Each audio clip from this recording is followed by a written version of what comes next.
facility. I mean, it's a casino with a racetrack attached. Welcome into the In the Money podcast for Saturday, July 16th. Tom Leach here along with Jim Goodman, Keeneland's Director of Mutuals and Simulcasting. And we're going to take a look at the All-Stakes Pick 4 at Indiana Grand for Saturday night. Their card headlined by the Grade 2 Indiana Oaks and Grade 2 Indiana Derby for fillies and for colts coming up on Saturday night. And we should start out by saying congratulations to Mr. Goodman for giving out the Pick 4 last Saturday up at Belmont Park. A nice call. Well, I hope some of our players played it. We had 17 Keeneland Select players hit it, by the way.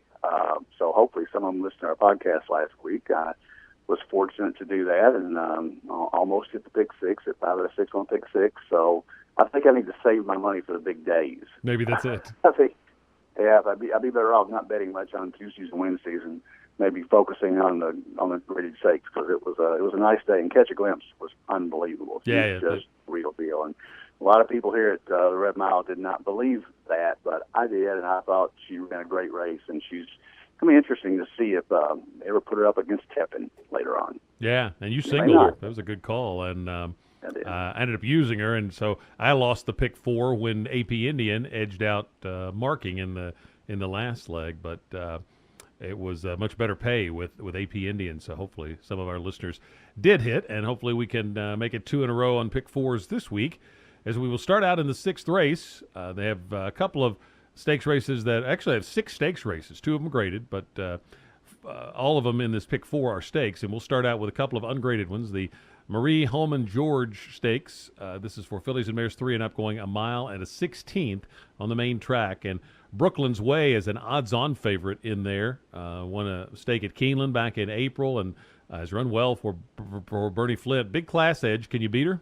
Well, I'm not sure that you can beat her. I don't know that she should be 3 to 5, 4 to 5, because she won that race, Double Dog Dare, back in April, and then she hasn't won since then. Of course, they got brave with her and tried in the La Troyenne and the Arlington Matron and against some really nice fillies, and she hasn't won since then. This ought to be more up her alley. I think she pulled an upset. She was 25 to 1 that day in Double Dog Dare, so she fits well. Bernie Flint gets them ready, and I don't see any reason to try to beat her unless you just don't like the price. And if you don't like the price, I think Essie just doing so well with his stakes horses right now, including Catch a Glimpse last weekend. And this filly ran 2 really nice races at Churchill. It's a move up in class for her from an optional claimer, but she won an allowance race off the layoff on a sloppy track back in May at 7 furlongs. She stretched it up to mile 16th, ran well next time out. You might watch the weather. If we do get some weather on Saturday, she might move up on an off track. But I think Conquest Pearl Girl has a shot to 2. I would use her and Brooklyn's Way the 7. And the only other horse I think in here that might be worth a look is the hometown horse, Lady Foghorn, for Anthony Grant. She's won 6 out of 10 in Indiana. And anytime you have a horse that likes the track that well, she's only run 1 time this year, and it wasn't a great speed figure, but kind of a paid workout. She went off at 3 to 10 and won by a length and a half over a small field and an optional claimer. So she has a shot simply because she likes Indiana, and she's won at this level before at Indiana. If these 2 bigger horses don't come in and run well, she's got a shot. So I would use 7 over 1-2, I suppose, in the trifectas. I'm like you on Brooklyn's Way. She's the win pick, but I would feel real uncomfortable singling her. The other 2 you mentioned are the ones that I have. Plus, I also use Pangburn, which is a horse that I thought on her best night could be in the mix here. So for a Pick 4, there's a horse I'm going to single later on, so I'm going to include Pangburn as well. But Brooklyn's Way is the win pick for me in the Marie Holman George. The 7th race is the Schaefer Memorial Stakes, 3-year-old and up boys at a mile and 70 yards. And General A-Rod and Departing are the more accomplished runners in here. I ended up taking Rocket Time. I like the 3 wins this year. He's got some tactical speed. I don't know that he'll be on the lead, but he shouldn't be far off of it. And comes off a good effort in a Grade 3 race. Not quite as classy as General A-Rod and Departing, but Departing hasn't won in over a year. So I'm going to try Rocket Time for a little bit of a price in here. A couple of others that I'm going to use in my pick 4 are Ulaanbaatar and Geothermal as well, horses that ran 1-2 in this very race, so you know that they like the track. How about you? I picked Departing, and that changed my mind because of the exact thing that you said. He hasn't won in over a year. It was last summer when he won a race, the Firecracker at Churchill, and that was on the turf. He's very consistent. He always runs in the mid-90s. He just doesn't win. Al Stahl's not training anymore. Tom Dury is training. Al Stahl actually trains Rocket Time. So I ended on Rocket Time as well. I like the fact that he's won 3 times this year. He's 7 for 13 lifetime. Neither of them has run in Indiana, so that's an unknown. And Rocket Time has been off since May 30th, but he didn't run that well in the Grade 3 at Lone Star. Give him some rest off, and I think he'll be ready to run a big one coming back fresh. Departing, I have to use Departing in the pick 3 and pick 4s just because he's got so much back class. He's well over $1 million. Cheryl A-Rod also has back class, but the best race he had was on a sloppy track at Gulfstream, and he's been okay since then, including a good return race at Churchill a few weeks ago. But I would use General A-Rod in the pick 4, but Rocket Time would be my win pick, so I would use the 1, 3, 5.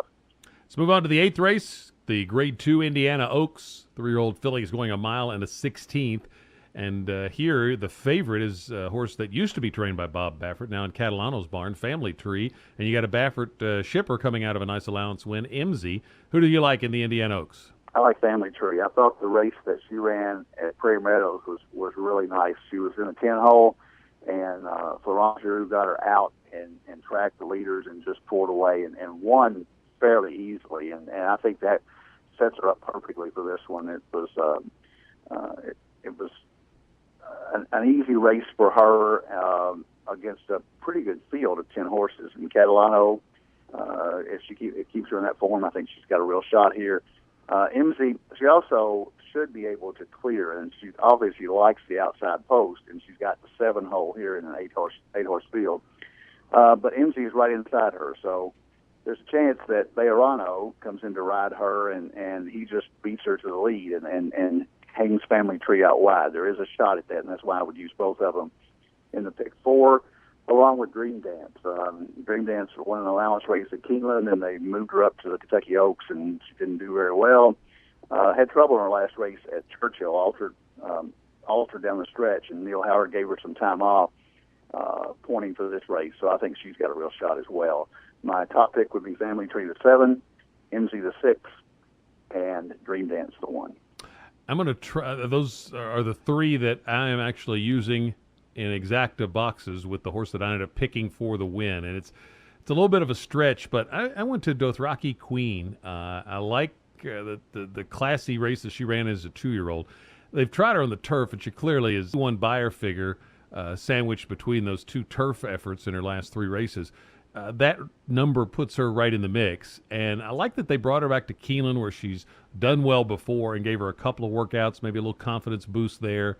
And I think Dothraki Queen on her best night could be in the mix. And I'm going to take a shot at a decent price. I think she's 6-1 on the morning line, that this could be her night. But for the pick 4, I'm going to use her and the 3 that you mentioned. So not real sold on anybody. Hard to imagine Baffert's going to ship in a horse for these 2 graded stakes and not win one of them. But I ended up not picking him in either one, because as we move to the Grade 2 Indiana Derby, 3-year-olds for the boys going 1 mile on the 16th, I did not go with Cupid. I ended up going to Cherry Wine. Started to pick against him because of the running style, but looks like there's a fair amount of speed in here. And this horse is coming out of 3 straight Grade 1s. And I think Baffert may take a good share of the money with Cupid, and if he does, then you might get a little bit of an overlay on Cherry Wine. You might get 5-2 when he should be lower. I like the fact that he's drawn inside, while a couple of the other horses I like, Cupid and Star Hill, are drawn outside. And I'm going to single Cherry Wine to wrap up the all stakes pick 4. I think they took a shot in the Belmont off the strong run of the Preakness, but I don't think a 1.5 miles was his game. But I think this is a really nice horse, and I think this could be a confidence booster here that sets him up for another shot at a Grade 1 somewhere, maybe something like the Haskell or the Travers. Star Hill, I almost picked that one and this horse has absolutely no luck at the post position draw. he gets crushed every time being way on the outside. Same thing again here in a short run to the first turn. So I don't like that. But he does drop back out of it, so he could maybe overcome the post. And, I think he's dangerous out that last race. Fish Trap Road came out of that and came back and won last weekend. So that was a good bunch that he ran third in the Woody Stevens. So I think he's dangerous. And, of course, Cupid could be the goods for Baffert. So I'm going to take Cherry Wine for the win, use him in exactas with Cupid and Star Hill. Might also take one with the other Romans horse, take it to the edge, a smaller one.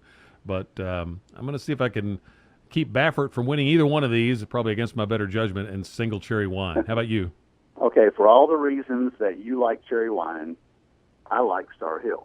Well, I told you that's where I first landed, and then I changed. Okay, so here's why I like Star Hill. He's drawn outside the last 3 times. He's been the 13-hole, the 13-hole, and 12-hole, and he's a 12-hole here.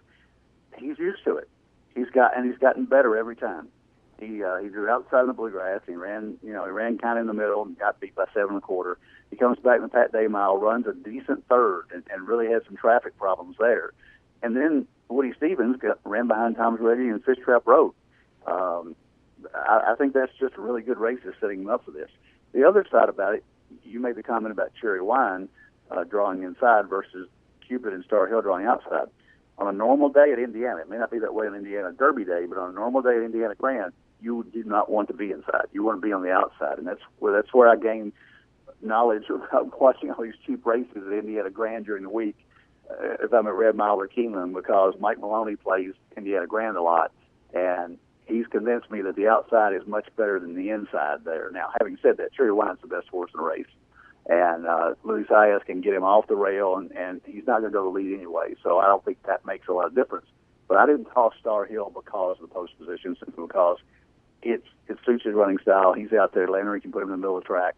And if he gets a good trip, I think he's got a real shot. And he's going to be a better price than Cherry Wine or Cupid. So Star Hill's my choice. I would use Cherry Wine in the pick 4. I'd also use Cupid because you're right. Baffert doesn't ship in for fun. The other horse that I like at a price in here is the Player for Buff Bradley. And this horse is getting better. I mean, it's a late developing 3-year-old. Only started 3 times this year and gotten better each time with 83, and 86 buyers, and was very impressive last time at Churchill. I think he might get the lead here and take him. He's not in the class of these horses, but he could be by the end of the year. So I think the Player has a shot to crash the trifecta at a price. Star Hill is my choice. The 12, I would use Cherry Wine. The 2, the Player 5, and Cupid the 11 in the pick 4. Well, that's who we like for the Saturday card at Indiana Grand. You got Del Mar starting up this weekend, and then Saratoga next weekend. So some great racing around the country. This card, remember, is under the lights on Saturday night up at Indiana Grand, just on the south. I guess it's the southeast side of Indianapolis. Best of luck in your wagers, and we'll be back next week for another edition of the End the Money podcast for KeenelandSelect.com.